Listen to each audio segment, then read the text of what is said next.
Okay, so a little serious in this video today. Election night is over, and I thought I'd take a bit of time to talk about politics.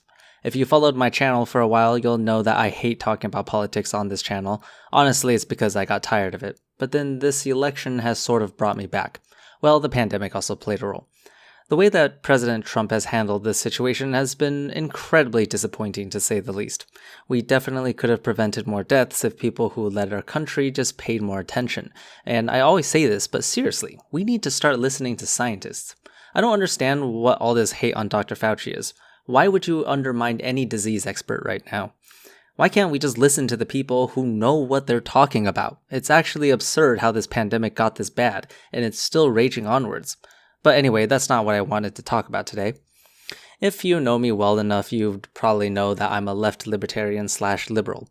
Well, I think that was pretty obvious with all the viewpoints I have on this channel. Honestly, scientists in general are quite liberal, and if you've watched this right now and you have an interest in science and education, you're more likely left-leaning. But anyway, this election has been sort of a nail-biter. I'm not sure how much more of Donald Trump I could take. 4 years felt like forever. Don't get me wrong, it's not that I will always be unable to stand Republicans, but I think a lot of people can agree with me that voting Democratic this year is not to fight against the Republican Party, but to fight against Donald Trump. Surely I'm not the only one that feels that way.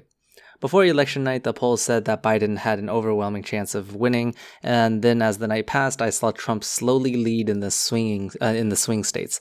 And then the next day, Biden all of a sudden won Wisconsin, Michigan, Nevada, and Pennsylvania. And yeah, with Biden's victory, I feel like at least the next 4 years is going to be less of a shit show.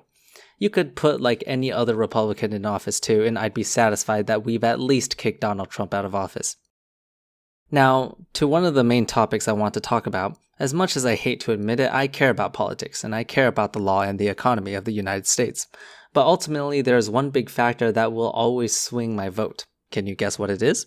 It's climate change. I will pretty much always vote for the candidate that will try to do something about our carbon emissions and transitioning to clean energy. That usually happens to be Democratic rather than Republican, so my vote has always turned blue for as long as I have been voting. It's simply a crisis that we honestly should pay more attention to. It's something that will ultimately affect the well-being of so many human beings, especially those who are less fortunate than us. We should be putting effort into cleaning ourselves up. So when I heard Trump say that coal is very clean, I just kind of lost it.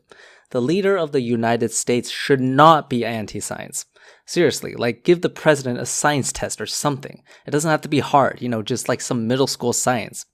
So yeah, Biden being president means that we can at least reverse some of the things Trump has done, such as putting the United States back into the Paris Agreement and investing in renewable energy. I know that this relief I feel is only temporary since the next Republican candidate getting elected into office will probably undo our efforts into renewable energy anyway. That's just going to greatly disappoint me. So yeah, here we are. It's not until election night that I realized how broken America truly is. And the thing is, I don't even like America that much. There's nothing here that makes me want to be patriotic. I just happen to be born here and happen to grow up here. What's worse than everything I've said so far is the division in this country. I see in the news every day before election day about the violence and tension between people who simply disagree with each other. Like, come on, at the end of the day, you don't have to enact violence. Each person gets one vote, and that's how you can fight for what you believe in. Oh, wait, but then the Electoral College exists, so it's not really one vote per person. Yeah, okay, scratch what I just said. The funniest thing by far during this process are all the pro-Trump protesters who are chanting opposite things in different states, like stop the count in Michigan and count the votes in Nevada. It's so dumb to me. Just admit you condone cheating as long as it favors you. But seriously, these protests are kind of scary. There was footage of protesters literally gathering outside these big windows of a building where votes were being counted and slammed their hands into the glass as they were chanting.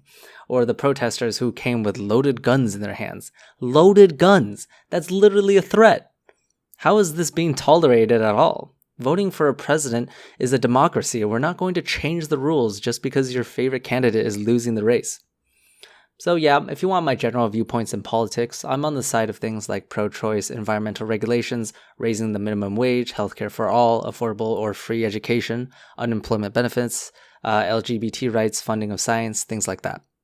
Anyway, I apologize for this random video, I just thought I should get my thoughts out. I swear I'm never talking about politics again on this channel. Feels like I'm walking through a minefield or something. But yeah, overall I think this was a productive video because now you guys briefly know where I stand in all of this. Next week we're going to pick on computing forever again. I already have that video made, so let's just make fun of him once again. That guy is a perfect example of harmful content on YouTube. Anyway, see you all next week and I hope you have a wonderful day.